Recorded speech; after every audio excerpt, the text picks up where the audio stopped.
বাংলাদেশে যারা সংবিধান বোঝেন এমন বোদ্ধা বা বিজ্ঞজনের কোনো অভাব আছে বলে আমি মনে করি না। মানে আমি বলছি যে সবাই বোঝেন তা না, বহু লোক আছে বোঝেন, বহু লোক, বহু সাংবাদিক আছে বোঝেন, বহু লয়ার আছেন বোঝেন, অনেক সুশীল সমাজ আছেন বোঝেন, আবার এমনি অনেক শিক্ষিত উচ্চশিক্ষিত লোক আছে যারা সংবিধান বোঝেন।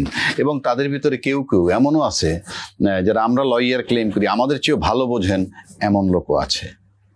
আমি ব্যক্তিগতভাবে আমার সন্দেহ নাই, কারণ ইভেন অনেক আর্মি অফিসার আছে তারাও ভালো বোঝেন, পুলিশ অফিসার আছেন তারাও ভালো বোঝেন, দ্বিমত নাই। 2024 সালের যে টার্মোয়েল সিচুয়েশনের ভিত্তিতে সরকার চলে গেল, যে সংবিধানটা রেখে উনি চলে গেলেন, যেটাকে 1972-এর সংবিধান বলা হয়, সবাই সেই সংবিধানটাকে ধরে এগুতে চায়, কিন্তু কেউ কি সংবিধানটার ভিতরে আছে? সেটাই আমার আজকের প্রশ্ন। ইউনূস সাহেব কিভাবে ক্ষমতা আছেন সেটা নিয়ে এখন আর বিতর্ক নাই। উনি আইনসিদ্ধভাবেই আছেন, উনি নির্বাচিত সরকার না, কিন্তু আইনসিদ্ধভাবে আছেন। প্রেসিডেন্টের সুপারিশে সুপ্রিম কোর্ট তাকে বৈধতা দিয়েছে এবং এরকম একটা সরকার হতে পারে, তার আলোকে তিনি সরকার হয়েছেন, তাকে নিয়ে প্রশ্ন নাই। কিন্তু তারপরে যখন উনি যথারীতি ফেব্রুয়ারি মাসে নির্বাচনের কথা বলে নির্বাচন কমিশনকে একটা চিঠি দিয়ে দিলেন, কি যে নির্বাচনের ব্যবস্থা, নির্বাচন অনুষ্ঠানের জন্য তুমি পদক্ষেপ স্টেপ নাও বা সেই মর্মে কর্মকাণ্ড করো, এই ডাইরেকশন দেওয়ার পর আমাদের নির্বাচন কমিশন একটা বক্তব্য ছাড়লেন যে সংবিধান মোতাবেক নির্বাচন হবে।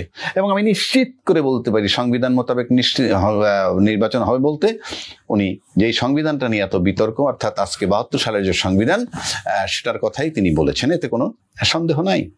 সেই সংবিধান নিয়ে আমি কয়েকটা কথা বলবো। নাম্বার 1, সেই সংবিধানে কিন্তু কতগুলা একটা কথা আছে 7-এর ক, এটা আমার কাছে মনে হয় সবাই না জানলেও আমি সবাইকে বলবো যে এই 7-এর কটা বাংলাদেশের যারা আছেন তারা সবাই পড়ে নিবেন।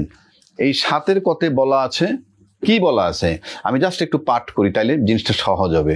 বলা আছে, কোনো ব্যক্তি শক্তি প্রদর্শন বা শক্তি প্রয়োগের মাধ্যমে বা অন্য কোনো অসাংবিধানিক পন্থায় ক এই সংবিধান বা ইহার কোন অনুচ্ছেদ রদ রহিত বা বাতিল বা স্থগিত করিলে, কিংবা উহা করিবার জন্য উদ্যোগ গ্রহণ বা ষড়যন্ত্র করিলে, কিংবা এই সংবিধান বা ইহার কোন বিধানের প্রতি নাগরিকের আস্থা বিশ্বাস বা প্রত্যয় পরাহত করলে, কিংবা উহা করিবার জন্য উদ্যোগ গ্রহণ বা ষড়যন্ত্র করিলে, তাহার এই কার্য রাষ্ট্রদ্রোহিতা হিসেবে বিবেচিত হইবে এবং ওই ব্যক্তি রাষ্ট্রদ্রোহিতার অপরাধে দোষী হইবে। 2 নম্বর, কোনো ব্যক্তি, এতক্ষণ যা বললাম সেই মর্মে, অর্থাৎ এক দফায় বর্ণিত, যদি ক কোনো কার্য করিতে সহযোগিতা উস্কানি প্রদান করিলে, কিংবা খ কার্য অনুমোদন মার্জনা সমর্থন বা অনুসমর্থন করিলে, তাহার এইরূপ কার্য একই অপরাধ বলে বিবেচিত হইবে। 3 নম্বরে বলা আছে 7-এর 3, এই অনুচ্ছেদে বর্ণিত অপরাধে দোষী ব্যক্তি প্রচলিত আইনে অন্যান্য অপরাধের জন্য নির্ধারিত দণ্ডের মধ্যে সর্বোচ্চ দণ্ডে দণ্ডিত হবেন।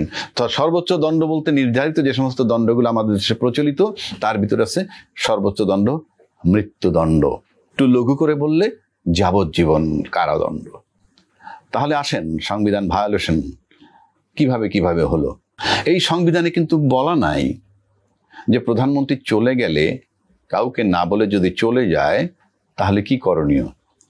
সেক্ষেত্রে প্রধানমন্ত্রী চলে যাওয়ার পর দায়িত্বশীল ব্যক্তি যখন বলেছিলেন আমি আপনাদের দায়িত্ব নিলাম, আর একটা গুলিও চলবে না, প্রতিটা হত্যার বিচার হবে এবং সমস্ত ফৌজদারি অপরাধের বিচার হবে, এই সংবিধানের ভাষায় কিন্তু violation of constitution.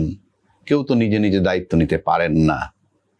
For gods সেক, আমি কিন্তু সমালোচনা করার জন্য বলছি না, আমি সবার নিরাপত্তার বিধান করার জন্য। আমি এটা বলার মানে হচ্ছে যারা যারা এই 5ই আগস্টের পর রাষ্ট্রীয় বিভিন্ন কাজে দায়িত্ব ব্যস্ত ছিলেন বা দায়িত্ব নিয়েছিলেন, সেগুলাকে রেটিফাই করেন, কিংবা কিভাবে এটা নিজেদের সেফগার্ড তৈরি করা যায় সেটার জন্য।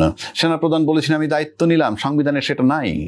আমি সেনাপ্রধানের বিরুদ্ধে কথাটা বলছি না, এটাকে একটা আইনি কাঠামোর মধ্যে নিতে হবে উনি যে কথাটা বলে দায়িত্ব নিয়েছিলেন, কারণ তা না হলে ওই সংবিধান ভায়োলেশন এবং তাতে কিন্তু এই সর্বোচ্চ শাস্তির অপরাধ হয়ে গেছে। দ্বিতীয়, যারা আন্দোলন করেছে, সেই ছাত্র সমাজ যারা করেছে, তারা কিন্তু সাংবিধানিকভাবে যেভাবেই থাকুক না কেন, শেখ হাসিনা কিন্তু সাংবিধানিকভাবেই ছিলেন ওটার ভিতরে, তার মতো করেই ছিলেন। সুতরাং তারা যে বিদ্রোহ করেছে, তারা যে তাকে অপসারণ করার জন্য আন্দোলন করেছে এবং সে অপসারণ করতে বাধ্য হয়েছে, তার সংবিধান ভায়োলেট করেছেন। কাজে ওই মোতাবেক সর্বোচ্চ শাস্তির অপরাধ তারা করেছেন। এখন আসি আমি সংক্ষেপে নির্বাচন কমিশনের কথা বলি। নির্বাচন কমিশন জানা উচিত, এই সংবিধানই বলছে, কি বলছে, যে সংসদ ভেঙে গেলে পরবর্তী 90 দিনের মধ্যে নির্বাচন করতে হবে। তাহলে এই সংসদ ভেঙে গেছিল 6ই আগস্ট, সম্ভবত 6ই আগস্ট 2024, সেটা ওত নিলেন ইউনূস সাহেব 8ই আগস্ট 2024। তাহলে 8ই আগস্ট 2024 থেকে পরবর্তী 90 দিন 7ই নভেম্বর 2024-এর মধ্যে নির্বাচন হওয়ার কথা ছিল, সেই নির্বাচন হয়নি। কাজে এই সংবিধান বলেনি। তারপরে আছে, যদি কোনো ন্যাচারাল প্রাকৃতিক কোনো দুর্যোগ হয় বা অন্য কোনো কারণ থাকে যেটা গ্রহণযোগ্য হয়, তাহলে আরও 90 দিন সময় পান। তাহলে সর্বোচ্চ ফেব্রুয়ারি 7, 2025-এর মধ্যে নির্বাচন হওয়ার কথা। প্রথম ধাপ ছিল নভেম্বর 7, 2024-এর মধ্যে। দ্বিতীয় ধাপ ধরতে পারেন 6ই ফেব্রুয়ারি 2025-এর মধ্যে। কিন্তু নির্বাচন কমিশন নির্বাচনের তারিখ ধার্য করলেন ফেব্রুয়ারি মাসে, তবে সেটা 2026-এ। কোন আইনে, কোন সংবিধানে, কোন অধিকারে? Pure violation of constitution. আপনার কোনো রাইটই তো নাই নির্বাচন দেওয়ার। এই সংবিধান মোতাবেক কন্টিনিউয়াস ভায়োলেশন হচ্ছে আপনার সংবিধানের। সুতরাং এই সংবিধান মোতাবেক ভায়োলেশন অফ কনস্টিটিউশন যদি হয় বা চেষ্টা করেন, উনি চেষ্টা করছেন, ওনার নির্বাচন ঘোষণাটাই তো ভায়োলেশন অফ কনস্টিটিউশন হয়েছে, তারপর যদি নির্বাচন করেন সেটাও ভায়োলেশন অফ কনস্টিটিউশন হবে। সুতরাং ওই 7-এর ক ধারায় বর্ণিত অপরাধে তিনি অপরাধী হবেন। আপনারা পড়ে দেখতে পারেন, এটা বাংলায় লেখা আছে, দেশবাসী সকলে পড়ে দেখতে পারেন। আমি এটা বলছি সেফটি অ্যান্ড সিকিউরিটির জন্য। এই নির্বাচন কমিশন যাদেরকে নির্বাচনের যদি আপনার তফসিল ঘোষণা করেন, তারপর যারা নির্বাচিত হয়ে যাবেন, তারা তো সংবিধান বহির্ভূতভাবে যাচ্ছেন। একবারও কি তারা ভেবেছেন যে তাদের সংসদ পর্যন্ত যাওয়ার যে প্রক্রিয়া, সেটাই হইতেছে অবৈধ? এবং এটাতে একটা বিরাট কোশ্চেন মার্ক হবে, প্রশ্নবিদ্ধ হবে, টুডে অর টুমরো। এই ভায়োলেশন অফ সংবিধানের জন্য তারা যে কোনো সময় মোকাবেলা করতে হতে পারে সর্বোচ্চ শাস্তির জন্য যে অপরাধ, এবং সেই অপরাধের ট্রায়াল হতে পারে। আমি তাই বলছি, সেজন্য বলছি যে নির্বাচন কমিশনের করণীয় কি? তাকে কোনো এখতিয়ার দেওয়া হয় নাই 2026 সালের ফেব্রুয়ারিতে নির্বাচন দিবেন। উনি পরিষ্কার ভায়োলেশন সংবিধানের মধ্যে আছেন। এত সহজ মনে করবেন না, দেশ সেই আগের জায়গায় নাই, এখন মানুষ সবাই সচেতন, সবাই সবকিছু বোঝে। Not so easy. সুতরাং আমি দেশের জনগণের স্বার্থে, দেশের স্বার্থে, রাষ্ট্রের স্বার্থে, সবার স্বার্থে বলছি, আপনি নির্বাচন কমিশন দয়া করে কোথাও দৃষ্টি না দিয়ে আপনি রাষ্ট্রপতির কাছে প্রস্তাব দিন যে আমি কি করব, এবং রাষ্ট্রপতিকে বলেন, রাষ্ট্রপতি আমি মনে করি এখনো সংবিধানের 106 ধারা মোতাবেক একটা মতামতের জন্য সুপ্রিম কোর্টে প্রেরণ করতে পারেন। সেটা তাদের এখতিয়ার আছে, সেখান থেকে একটা গাইডলাইন আসতে পারে। অথবা জুলাই ঘোষণাপত্র যেটা হয়েছে সেটাকে সংশোধন করতে হবে। আগেও বলছি, এখনো বলছি, সেই ঘোষণাপত্র সংশোধন করে সেখানে সেনাপ্রধানের 5 তারিখ থেকে 8 তারিখের পর্যন্ত যে দায়িত্ব নিয়েছিলেন সেটাকে ঢুকাতে হবে, এবং ইউনূস সরকারকে অন্তর্বর্তী সরকার ঘোষণা করা হয়েছে, এবং তার মেয়াদটা উল্লেখ করা উচিত ন্যূনতম 8ই আগস্ট 2024 থেকে 30শে জুন 2026 পর্যন্ত। এবং এই মেয়াদের মধ্যে নির্বাচন কমিশন নিয়োগ দিবেন এবং উনি একটা নির্বাচন করে যাবেন এই মেয়াদের মধ্যে। এটা আল্লাহর ওয়াস্তে আপনার দেশের বৃহত্তর স্বার্থে, জনগণের স্বার্থে, সাংবিধানিক ত্রুটি দূর করার জন্য জুলাই ঘোষণাপত্রের ভিতরে এগুলো ইনক্লুড করেন।